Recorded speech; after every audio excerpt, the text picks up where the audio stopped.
প্রতিদিনই বাংলাদেশে আওয়ামী লীগের সাপোর্টার, আওয়ামী লীগের অ্যাক্টিভিস্ট, প্রোগ্রেসিভ যারা স্বাধীনতার পক্ষের শক্তির মানুষজন, সেটা সাপোর্টার হোক অ্যাক্টিভিস্ট হোক যাই হোক না কেন, তাদেরকে নির্দয়ভাবে খুন করা হচ্ছে, মার্ডার করা হচ্ছে। একটা মিছিল করার পরের দিন তাদের লাশ পাওয়া যায় নদীতে, পুকুরে অথবা খালে বিলে। প্রতিদিনই এরকম মার্ডার হচ্ছে বাংলাদেশ এখন একটা মানে মার্ডার ক্যাপিটাল হয়ে গেছে, পৃথিবীর খুনের ক্যাপিটাল হয়ে গেছে। প্রতিদিনই স্বাধীনতার পক্ষের শক্তির মানুষকে হয় মেরে ফেলছে, নয় জেলে ঢুকাচ্ছে। সো এটা হচ্ছে আজকে প্রায় মোর দেন 15 মান্থস, এবং স্বাভাবিকভাবে স্বাধীনতার বিপক্ষের শক্তি, র্যাডিক্যালস, এক্সট্রিমিস্ট যারা আছে, যারা সন্ত্রাসী সংগঠন আছে, তারা এগুলি করছে। বিএনপি, জামাত, ইউনুস, এরা সবই জঙ্গি সন্ত্রাসীদের অংশ।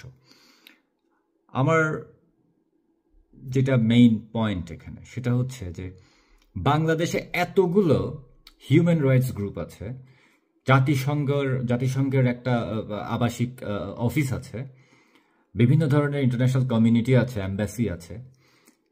তারা এখন পর্যন্ত কোনো কন্ডেমনেশন কেন দিচ্ছে না? এমনিতে তো তারা অনেক বড় বড় কথা বলে, মানে আগে পান থেকে চুন খসলে স্টেটমেন্টের পর স্টেটমেন্ট আসতো। এখন কেন প্রতিদিনই স্বাধীনতার পক্ষের শক্তি যখন মারা যাচ্ছে, তাদেরকে যখন মেরে ফেলা হচ্ছে, তাদের লাশ পাওয়া যাচ্ছে, এগুলি নিয়ে কোনো ধরনের স্টেটমেন্ট ইস্যু করে না কেন? It's very simple. বাংলাদেশে প্রতিদিনই স্বাধীনতার পক্ষের যতগুলি শক্তি, স্বাধীনতার পক্ষের যতগুলি মানুষ খুন হচ্ছে, মেরে ফেলা হচ্ছে, টর্চার করা হচ্ছে, এগুলি সবই supported by all this UN human rights superstore আর অথবা বিভিন্ন ভেরি সার্টেন ফিউ অ্যাম্বাসিস। এরা এদেরকে চোখ বন্ধ করে সাপোর্ট করছে। বাংলাদেশে এখন যতগুলি মার্ডার হচ্ছে স্বাধীনতার পক্ষের শক্তির, এগুলির পিছনে এদের হাত আছে, অথবা এরা এই সমস্ত মার্ডারকে চোখ বন্ধ করে সাপোর্ট করছে এবং হতে দিচ্ছে।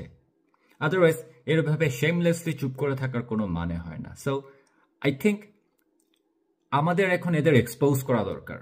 এই সমস্ত জাতিসংঘের এই অফিস বলেন, জাতিসংঘের হিউম্যান রাইটসের অফিস বলেন, বিভিন্ন ধরনের হিউম্যান রাইটস অর্গানাইজেশন যেগুলি আছে এবং অনেকগুলি অ্যাম্বাসি আছে, এরা যে কত বড় হিপোক্রিট, এই সমস্ত হিপোক্রিটদেরকে এখন এক্সপোজ করার সময় আসে। I think we have enough materials two expose them.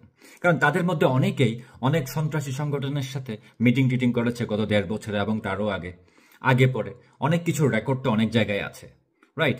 অনেকেই ভদ্রতার খাতিরে করছে না, অনেকেই কোনো একটা প্রিভিলেজ পাওয়ার জন্য বা কোনো না কোনো কারণে এক্সপোজ করছে না। বাট আমার মনে হয়, আমি জানি কোথায় কোথায় এগুলি আছে, এবং আমার মনে হয়